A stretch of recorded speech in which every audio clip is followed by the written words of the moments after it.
Okay, so I'm going to kick us off, and like Rhea said, we are going to share with you today. Shaelyn and I are going to split the time this evening and share with you some principles or tools, techniques from health psychology to hopefully help support you in your efforts to stick to your exercise during this second lockdown and hopefully beyond. But just as a quick way of introduction, I am Laura Meade. I'm a senior behavioral scientist with Sprout House Solutions. We are a UK-based consultancy firm that work with international organizations to support patient adherence as well as patient health outcomes across various behavioral domains. My PhD is in health psychology from King's College London. Sorry, the screen is going all weird. It might be, Shay, you might actually be controlling here, so I'm just gonna try it again.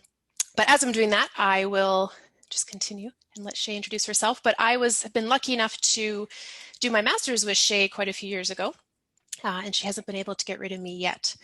And so with that, I will get Shay to introduce herself while I try to share this again. I'm sorry, Laura. I was trying to unmute myself and I messed with your slide. No problem. So I'm Shaelyn Strachan. I'm an associate professor in the Faculty of Kinesiology and Recreation Management at the University of Manitoba, and I've been there since 2011. Okay, great. And you can just see the slides there? Yes. Okay, and then Shay, I'll give you control once okay. Once it's your turn. Oh my goodness, this is, sorry y'all, not a great start. It's not letting me change them now.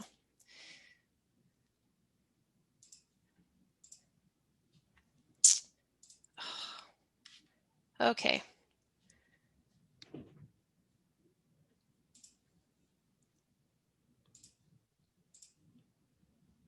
It's not letting me move my slides now. Is that going now? Okay. Okay, apologies everyone. So today we are going to start by just a brief introduction about stress and self-management and how that subsequently impacts on our behaviors, specifically our exercise behaviors. And like I said, we're going to share some ways to cope with this stress and strive towards our goals.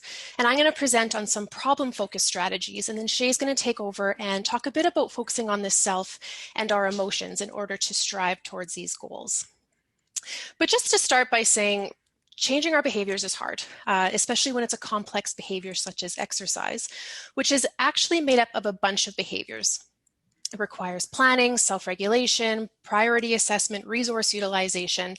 But once we get to that point of actually changing our behavior, now we have to stick to it. And this can be challenging as different barriers and challenges can arise that derail us in our efforts. And in the case of COVID-19, this has been a repeated barrier that has probably for many of you kind of constantly derailed you. And on top of that, we're in a situation that is unknown and is stressful. And when we are in these types of situations, it can cause us to experience a lack of control. And this can have a huge impact on our efforts to self-manage. And as I mentioned, maintaining our behaviors takes a lot of planning, and it takes a lot of these everyday behaviors. And when we're facing these unknowns, it can make planning very difficult. So just briefly, a bit about stress. Stress is a physiological response to a threat. And this physiological response hasn't changed from our ancestors, but our everyday or our common experiences of stress are quite different. You are more likely to experience these everyday stressors that can kind of build on each other. Balancing work or school, your family, maybe trying to get in some leisure and relaxation, as well as striving towards our exercise goals. And it can be common for many people experiencing stress to avoid the situation and forego their efforts to stick to their goals. So instead, we're required to make these daily decisions to address and manage our stress in order to continue to work towards our goals. And self-management is exactly that, is that those daily decisions that we make and those daily actions that we engage in. So ultimately, it's impossible not to self-manage. The issue lies in how we self-manage. what actions do we take, what decisions do we make in order to reach those goals, and what priorities do we set. So like I said, we are going to discuss some ways to cope with stress and effectively self-manage. And I'm going to cover a few problem-focused strategies that you can engage in that are hopefully you can walk away with today and implement them right away.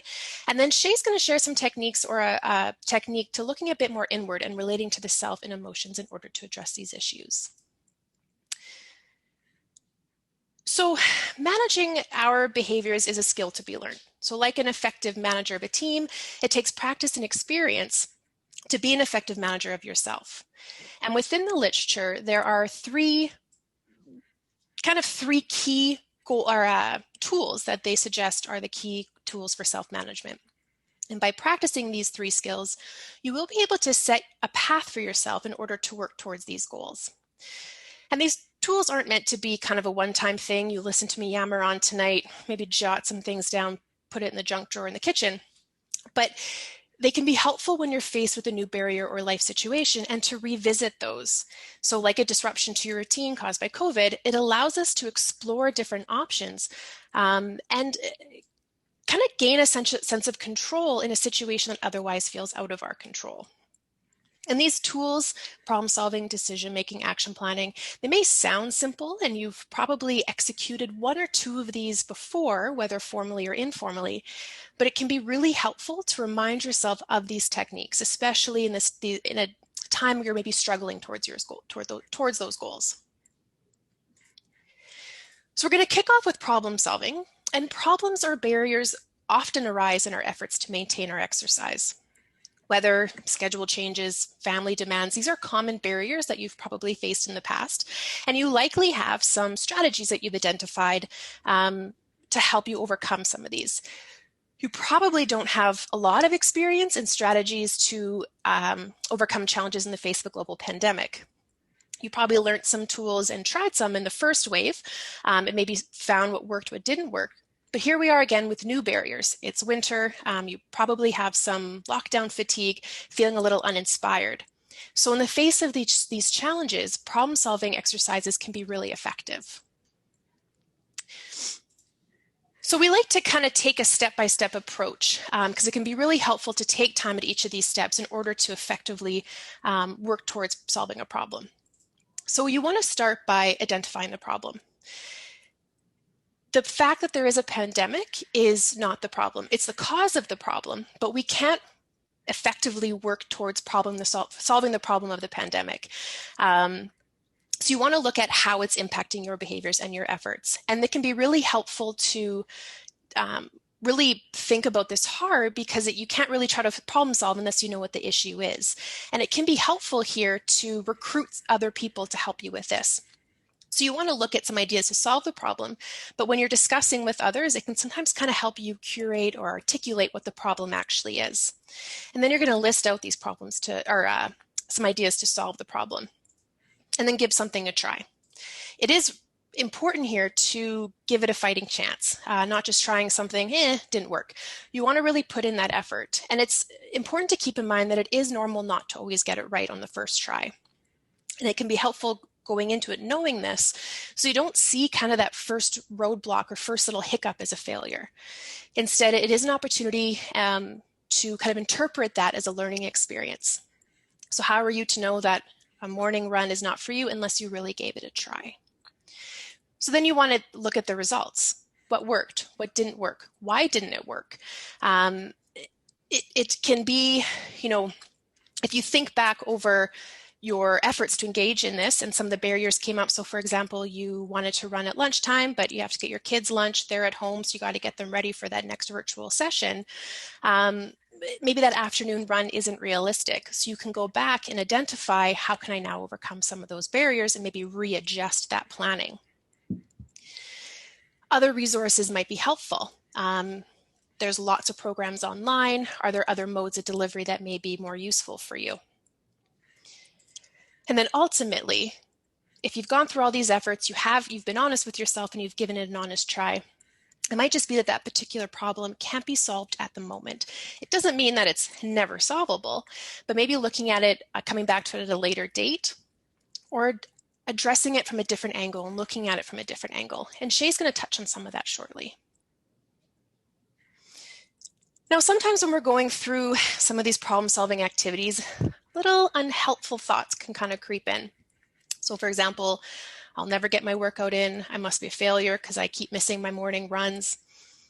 Taking a more balanced or alternative approach to our thinking can be really helpful with these unhelpful thoughts. These kind of automatic negative thoughts do tend to rear their ugly head a bit more often in these stressful situations. So a balanced approach is looking at the evidence that supports it and the evidence that doesn't support it.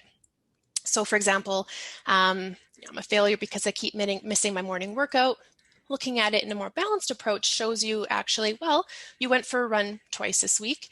The other days this week didn't work for you and your family because there were other demands on your time. So it wasn't feasible for you. And you can repeat this to yourself, and this also then acts as an opportunity to adjust your planning.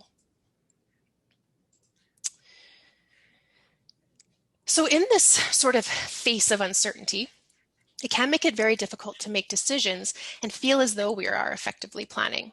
And this in turn can cause some emotional turmoil. This leads to more of that unbalanced thinking and ineffective management strategies. So it can feel really difficult and frustrating to try and make decisions when the future is unknown and ever-changing. But utilizing some effective decision-making strategies can be a helpful tool to help us plan and replan, and again, regain some control and sense of stability, which is very important in our efforts for self-management. So then when we look at decision-making, again, we take this step-by-step approach similar to problem solving. So we start by identifying the options. So for example, trying to find time to go for a run when you are trying to work from home, your kids are at home, your partner is at home, the dog's at home. What times of the day are realistic for you to strive for? And then identifying what you want. Why is this important to you? Are there other things that can be deprioritized in order to make that run a priority? So for example, the dishwasher doesn't need to be cleaned right now. Your run is your priority. Sometimes identifying our most important values really helps us set these priorities and increases our motivation. And I'm going to come back to values in just a second. You're then going to write down the pros and cons for all of the options that you've come up with. And it's really important here to include practical, emotional, as well as social pros and cons. You then want to rate each of those pros and cons, kind of make a list of not important or this is extremely important to me. Add up all of those ratings in the columns and compare. And the column with the higher total number should really give you your decision. But if it doesn't, what does your gut tell you? How does the decision sit with you? And how you feel should always win out over the math. So I mentioned values. And values can be really important in identifying what we want. And this helps us set our priorities. And that can shoot up your motivation. So value is what guides us in our decision making. So having a clear understanding of these values will make these activities more clear.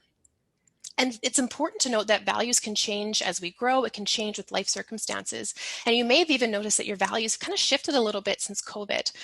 So kind of looking inward and identifying that can help in some of these decision making practices. And then our third and final, and arguably one of the most important tools to self-management is action planning. Action planning helps us identify the plan for that one thing at a time to get us to a goal. So ultimately, it's important here to have a clearly defined goal.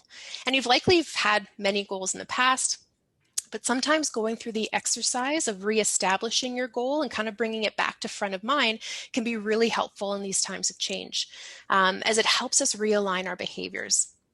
So taking small steps towards our goals helps build mastery experiences. And mastery experiences are something that's important to build our self-efficacy or our belief or confidence that we can do something. So then this sets us up for further success. So you really want to think about and make sure that your action plan is detailed about how much, when, how often you're going to do something.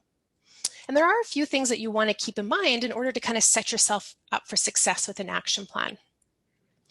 Ultimately, it needs to be something you want to do. you can do with some effort, and you are confident that you can do it. And using some methods such as confidence scales can be really helpful here. So if you're to think about, I'm going to set out for this action, asking yourself, how confident am I that I can do this? If you're thinking, maybe a 6, think about what it will take to kind of bump that up to an 8. So then you can readjust your plan a little bit. And if you're saying, it's a 10, no problem, maybe try to add a little bit more. You want to kind of be in that comfort zone, but still pushing yourself a little bit. And as I mentioned previously, you want it to have these specific actions. So it's not just, I'm going to go walk more. Again, having those really specific things that you can measure and kind of measure your success on. And then lastly, it's important to check your results. So identifying those barriers, and this is where then you can employ that newfound skill that you're so good at of problem solving. Now, sometimes ultimately some situations can be difficult to change. Sometimes we struggle with some situations more so than others. And in this sort of instance, we can get really caught up in fighting the feelings that we have about the situation. And at times of struggle, it may be more helpful here to focus on the self. And so with that, I'm going to pass it over to Shay, and she's going to share some tips on that with you. And Shay, if you have any issues with moving the slides, let me know and we'll just try something else. Okay. All right. I don't see myself. Hopefully you guys see me. I can. Okay, good. All right. So yeah, Laura talked to us about a lot of things that we can do to set ourselves up for success when we're pursuing our behavior change goals. And so I'm going to talk to you about sort of a more bigger picture way that you can relate to yourself as you try to change your behavior. And this approach is really useful in light of the fact that you inevitably will have setbacks as you approach your goals. And I really can't emphasize that enough, that is part of normal behavior change. And because this is going to happen, we want to relate to ourselves in a way that is going to set us up for weathering those storms. So I'm going to just see if I can. I'm not seeing the little arrows here, Laura. Maybe I can. Would it be easier? Do you just want to share? I can unshare, and do you want to start sharing? Is that easier? Sure. Or should I just say next? Sure. Okay. So next. All right. So what I'm going to talk about tonight is self-compassion, which is a way of relating to yourself with care and concern during difficult times. So let's say, you set a New Year's resolution to be more active, and you come up with a plan, you engage in the action and coping planning and problem solving that Laura has talked about, and you're human and you fall off track with that, say around late January. So this would be a time of challenge and a time of struggle. And so self-compassion has 3 components, and I'm going to apply them to that situation. So the first is being mindful. So in that situation, you may have certain emotions or thoughts. You might feel a little guilty. You might think, why can't I ever stick with anything? You just want to be mindful of that present moment, the experience. So those thoughts and emotions, without ruminating on them and turning them into a big snowball, nor do you want to ignore them and just abandon your behavior change altogether. So you want that sort of balanced awareness. Self-compassion also involves self-kindness, or treating yourself like you would a friend or close family member in times of struggle. And finally, self-compassion involves common humanity, or an appreciation of common humanity. So we are all perfectly imperfect, and we all face struggle and challenge. And the person next to you may not be going through the same struggles that you are, but they are going through struggles. And if they aren't at that moment, they maybe were last month or will next month. And so we may feel alone when we face struggles and challenges, but it's helpful to remind ourselves that we are not alone in struggle, and struggle is part of the human experience. Next. Next, please, Laura. Oh, okay. Now, I just want to spend a moment talking about what self-compassion isn't. So because people often sometimes have preconceptions about this idea or this way of relating to yourself. Self-compassion isn't simply letting yourself off the hook. People often think that to make successful behavior change, they have to be a slave driver to themselves, and they have to beat themselves up and be relentless. That can work for the short term, but research shows that it doesn't work for the long term.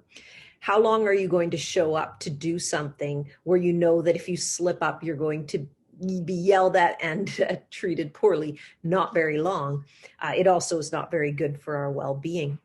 And instead, if we get rid of that self-criticism and instead support ourselves through self-compassion, we in fact put ourselves into a better place where we can consider the fact that we may be flawed, look at the situation, acknowledge where we went wrong without the self-criticism, and we're in much better position there to make progress. Self-compassion is not being selfish. So we often think, oh, if I'm, taking care, looking out for myself, this is taking away from others. But ask yourself, the last time you were beating yourself up and yelling at yourself in your head, how much bandwidth did you have for those around you? You can think of self-compassion as putting on your oxygen mask first, taking care of your needs so that you are in a position to help others. And then finally, self-compassion is not feeling sorry for yourself. So after a hard day at work, a self-compassionate response would not be coming home and having a pint of ice cream and watching Netflix all night instead of doing whatever you needed to do for the next day. That may feel good in the moment, but self-compassion never involves bringing future suffering. In fact, self-compassion has its eye on the prize and is about what is in your best interest. So a self-compassionate response in that situation would be asking yourself, what do I need in this situation? Do I need to call a good friend? Do I need to make sure I get a good night's sleep tonight? So those would be more self-compassionate responses. Next, please. Now, some people don't love the term self-compassion. If you do, great. Some people find it a little warm and fuzzy. And so self-compassion is also known as inner resilience, inner strength training, inner compassion, being your own inner ally, or simply not being a jerk to yourself. So if you don't love that term, I invite you to choose one of these. Next, please. Okay, so I want to convince you, now that you know what self-compassion is, I want to convince you that it is a way that you should relate to yourself as you pursue behavior change that is going to be beneficial to you. And so here's some of the research. People who relate to themselves with self-compassion set more health and well-being goals, and they're more likely to be successful in pursuing their goals. We know that self-compassion correlates consistently with the amount of health behaviors that people engage in, and in fact, indicators or markers of their health. And people with high self-compassion experience fewer negative emotions and have better well-being. So there's that mental health aspect to it as well. Next, please. Now, I find it particularly interesting and remarkable that something as simple as being kind and supportive to yourself can translate into improved physical symptoms. So I just want to comment on this for a minute. So research shows that people who have illness or chronic diseases who are self-compassionate have fewer physical symptoms of their illness.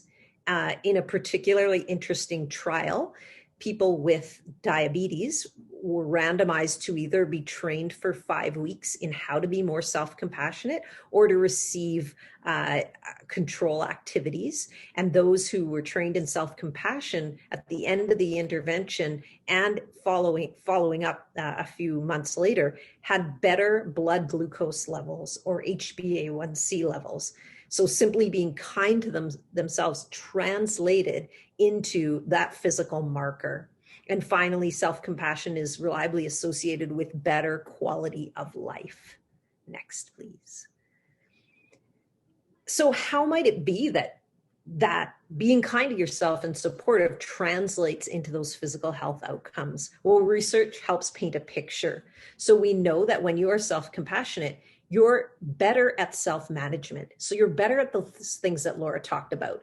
You are, rather than spending your time berating yourself, beating yourself up, worrying, you have a clear headspace to plan and problem solve and acknowledge that you fell off track and get back on track. And so we know that people with high self-compassion are better at that self-management. And then not surprisingly, they engage in more health behaviors, which translates into those health outcomes. Next, please. So how can you be more self-compassionate? I first want to ask you how you talk to yourself when you fail or falter. So think of a moment recently, perhaps, where you messed up or fell off track with something. So maybe with your exercise, maybe you had a bad interaction with a friend or family member. And if you can recall, think about what you said to yourself in your head in that moment. And if you can't recall, I invite you to pay attention the next time you're in one of these situations. If you're like a lot of people, you will talk to yourself in a way that you wouldn't talk to anyone else. So we tend to turn off our filter when we're talking to ourselves. And you might hear yourself saying, like, what's wrong with me? This always happens. I'm so lazy, or everyone else can do it. Get your act together. You're such an idiot. We would never talk to most other people like this. Instead, self-compassion would be taking the care to talk to yourself as you would a friend or family member. So if a friend came to you and told you, oh, I got a gym membership and then I went for a month and then I haven't been there for 6 months.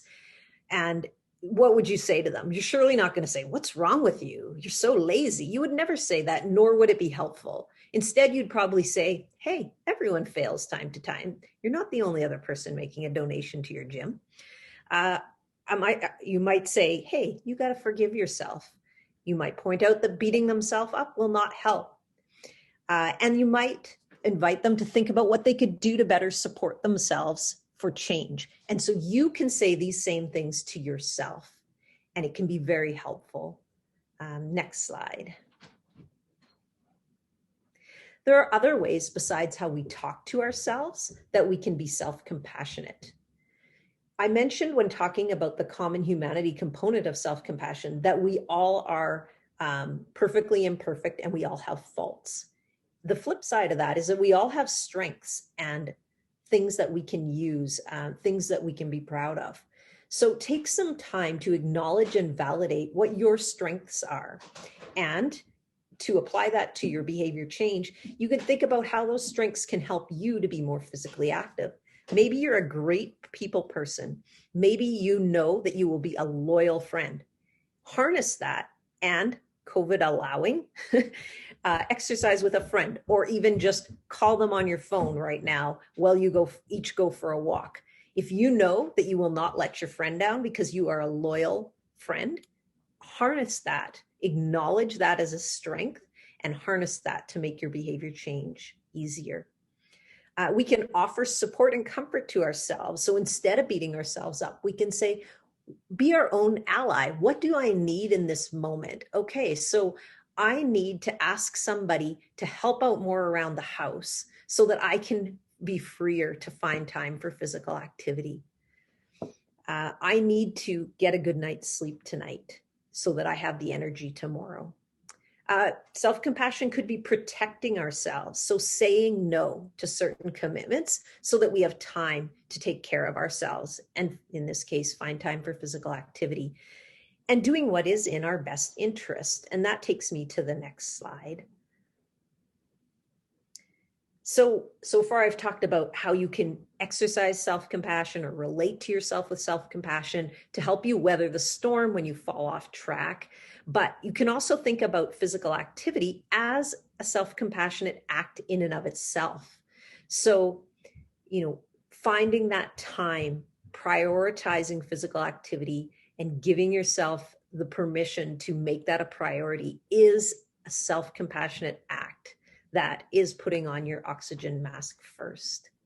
And next slide.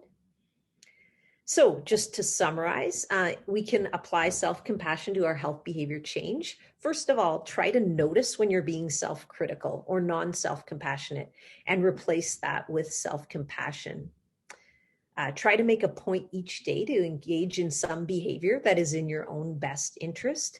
And remember that when you fail, you're being perfectly imperfect and perfectly human. And ask yourself, okay, how can I support myself better to do a little better next time? Next slide, please. So just summing up then, it's normal to experience stress and struggle in our efforts to meet our goals, and especially right now during COVID. The key is how we react and adapt. No one gets it right the first time. We learn so much from every time we falter if we stop and pay attention to the lesson. So try to identify problem-focused strategies that you can use to get through the problem. And remember to relate to yourself with self-compassion so that you are in a good position to weather that storm and get back on track. And that's it. Thank you. Great. Thank you very much, Laura and Shaelyn. If anybody has any questions, you can write them in the chat box. We'll wait a few minutes if you're thinking, or maybe you're all taking time to think how you're going to reward yourself with self-compassion later, which is a great idea. I think we all need more of that. So that's a good, just gonna see.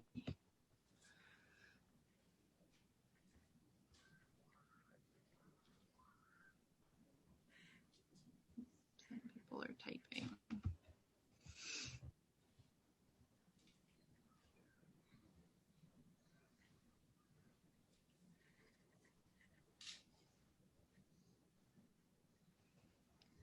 These concepts are fairly transferable regardless of the situation, Shaelyn, or does COVID tend to offer different strategies for what we have to deal with?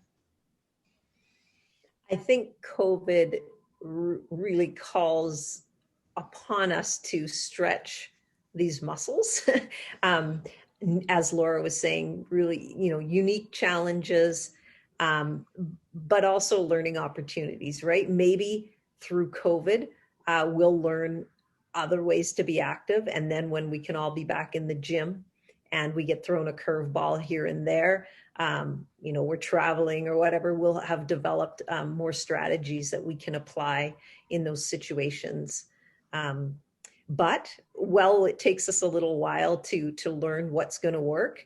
I really do think we need to forgive ourselves and be supportive of ourselves. Yeah, everybody struggles with computers is probably the biggest challenge I think that most people have had maybe from COVID. We're now very much reliant on technology that maybe we weren't reliant on before. So yes. Give everybody maybe a minute or two if anybody has other questions. I don't see anybody yet. Laura, do you have any added comments? I've lost you on the screen. Oh, here's a question. There she is.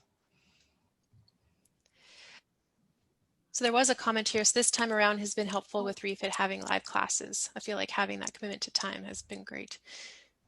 Yeah. And this was kind of what Shay was saying, that it does start to bring up other options or opportunities that are available. And with, everyone's kind of had to pivot and adapt. And I think it brings new opportunity and maybe shows us what we're capable of in different situations. And it is, like we were saying, this maintenance of behavior is very difficult. And we didn't really touch on this today, but kind of that bit about self-regulation is you're constantly having to make these little decisions, and we kind of start to get depleted on that. So it's a great time to kind of utilize some of these things that Shay spoke about, of understanding that this is normal, and then using some of these new tools or, you know, modes of delivery, these online classes, to kind of re-inspire us. Yeah, I think the takeaway I think from all of this learning is, right now we physically can't go to the gym, but there's definitely times in the year and in normal, we'll say, situations where we choose to not. Maybe we're on a vacation, or we're at the lake, or we're doing some house renovations or whatever, so we kind of don't go to the gym. But now we're learning there's always an option, right? And so if we can continue to participate in the live classes or the recorded classes that the Reh-Fit's offering, or the little fitness focus workouts, or even talks like this, just to kind of provide us with some information and recenter us, it's all really well. So we have a comment saying it's helpful to be reassured we're all in the same boat, and that's so true. I mean, we're all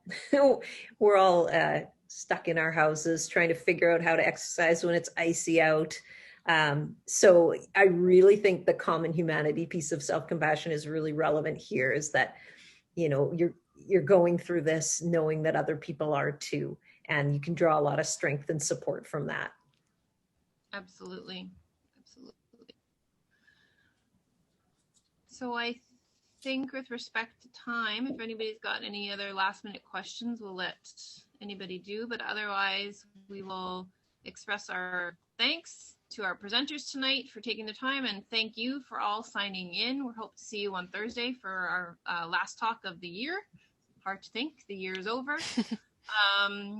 Maybe it's a good thing the year's over. We'll look forward to next year. So everybody have a good evening, and I hope to see everybody back on Thursday. So thanks again, Shaelyn and Laura, and we'll chat with you soon. Thanks, everyone. Have a great night. Bye-bye.